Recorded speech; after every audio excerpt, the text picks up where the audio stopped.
Modeling with quadratic functions. So this is part 3, example 3. And this one says using quadratic regression. So we know that that means we're going to use our calculators.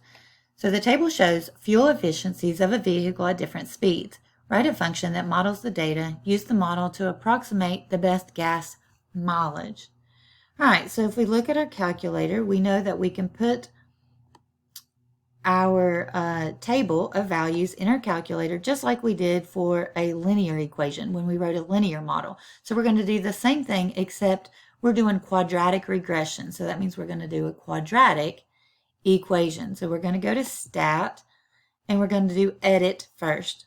Stat Edit will allow you to order these values in your calculator. So I'm going to pause the video for just a second, go ahead and enter those in my list, and then I'll be right back. All right, guys, once you enter your list, double check and make sure that your numbers are the same as the numbers in the table. The equation is only as good as the input, so make sure that those are right. All right, then we're going to go back to Stat and over to Calculate, and now we can do quad regression. And we know to do quad regression because it says using quadratic regression, and we're working with quadratics right now. Typically, it will tell you which type of equation that you want to do. All right, when we do that, it does give us our A, our B, and our C. So we're going to have negative 0.014. We can round that a little bit if we want to, so I would just round it to 0.014 will be fine. And then B is going to be 3, let's say 37, and then C would be negative 7.14. All right, and it says R2. Remember, R, that tells us our correlation, and this says that it's 0.99, so it's a very strong correlation. So let's go ahead and write a function here. So I'm going to say y equals negative 0.014 x squared, and then plus 1.37 x, and then minus 7.14. All right, depending on how you round that, it will come out a little bit differently, but that's how I'm going to round it for now. So it says write a function that models the data, use the model to approximate the best gas mileage. All right, so what we can do is take and look at our scatter plot on our calculator. Let's see what it looks like here.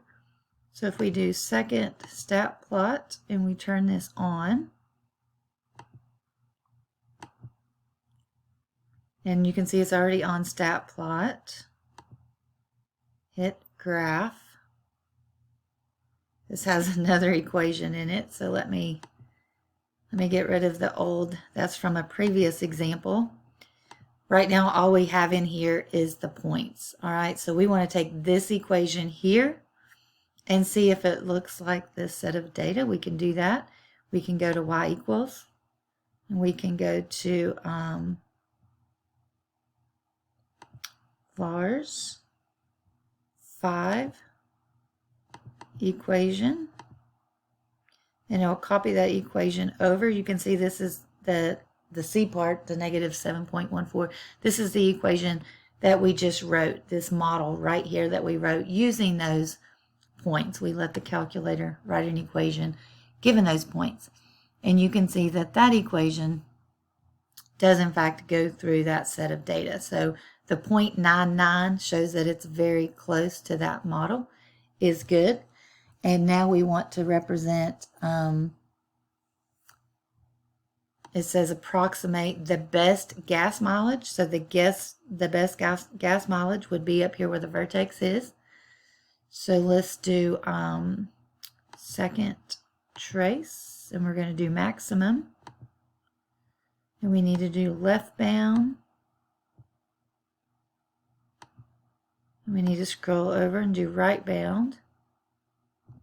What this does is help the calculator isolate that area and give us that maximum value. So you can see here on the calculator, the maximum value is at 48.456582 and y is 25.9571. So let's say about 48.5 and about 26. So what does that tell us? That the best gas mileage is around this 26 miles per gallon.